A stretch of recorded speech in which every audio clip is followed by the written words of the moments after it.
There are 3 emergency exits on this aircraft. Take a few moments now to locate the closest one. Please note that, in some cases, the nearest exit may be behind you. The Last Flight of Henry Gray. Monday, August 6th to Tuesday, December 11th, 2007. Chapter 1. When DJ Jazzy G hit the intro to Just Like Heaven, that Cure anthem of his youth, Henry Gray achieved a moment of complete expat euphoria. Was this his first? He'd felt shades of it other times during his decade in Hungary, but only at that moment, a little after 2 a.m, dancing at the Cha-Cha-Cha's outdoor club on Margate Island, feeling Zsuzsa's lips stroke his sweat-damp earlobe. Only then did he feel the full brunt and stupid luck of his beautiful life overseas. 80s night at the Cha-Cha-Cha. Jazzy G was reading his mind. Zsuzsa was consuming his tongue.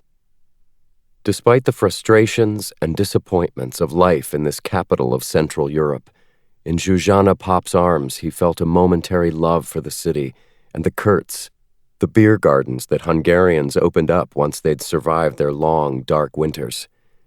Here they shed their clothes and drank and danced and worked through the stages of foreplay and made even an outsider like Henry feel as if he could belong. Still, not even all this sensual good fortune was enough to bestow upon Henry Gray such intense joy. It was the story, the one he'd received via the unpredictable Hungarian postal service 12 hours before. The biggest story of his young, professional life. His career as a journalist thus far had rested on the story of the Tatar Air Base, where the U.S. Army secretly trained the Free Iraqi forces in the Hungarian countryside as that unending war was just beginning. That had been 4 years ago, and in the meantime Henry Gray's career had floundered. He'd missed the boat on the CIA's secret interrogation centers in Romania and Slovakia. He'd wasted 6 months on the ethnic unrest along the Serbian-Hungarian border, which he couldn't give away to U.S. papers. Then last year, when the Washington Post was exposing the CIA's use of Taliban prisoners to harvest Afghan opium that it sold to Europe, during that time, Henry Gray had been mired in another of his black periods, where he'd wake up stinking of vodka and unicum, with a week missing from his memory. Now, though, the Hungarian Post had brought him salvation, something that no newspaper could ignore. Sent by a Manhattan law firm with the unlikely name of Berg and de Berg, it had been written by one of its clients, Thomas L. Granger, former employee of the Central Intelligence Agency. The letter was a new beginning for Henry Gray. As if to prove this, Zsuzsa, who had been standoffish for so long, had finally caved to his affections after he read out the letter and described what it meant for his career.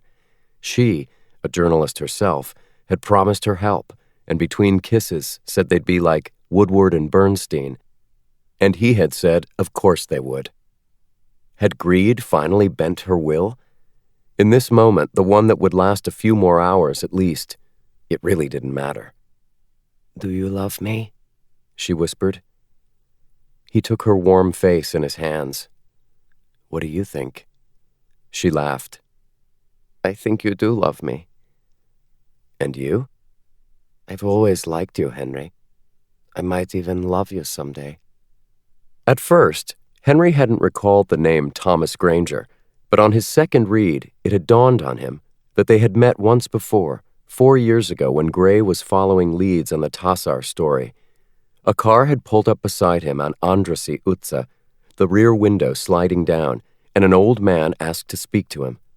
Over coffee, Thomas Granger used a mixture of patriotism and bald threats to get Gray to wait another week before filing the story. Gray refused, then returned home to a demolished apartment. July 11th, 2007. Mr. Gray, you're probably surprised to receive a letter from someone who, in the past, has butted heads with you concerning your journalistic work. Rest assured that I'm not writing to apologize for my behavior. I still feel your articles on Tassar were supremely irresponsible and could have harmed the war effort, such as it is. That they didn't harm it is a testament to either my ability to slow their publication or the inconsequence of your newspaper. You can be the judge. Despite this, your tenacity is something I've admired. You pushed forward when other journalists might have folded, which makes you the kind of man I'd like to speak to now. The kind of journalist I need. That you have this letter in your hands is evidence of one crucial fact. I am now dead. I'm writing this letter in order that my death, which I suspect will have been at the hand of my own employer, might not go unnoticed. Vanity? Yes. But if you live to reach my age, maybe you'll be able to look upon it more kindly. Maybe you'll be able to see it for the idealistic impulse I believe it is.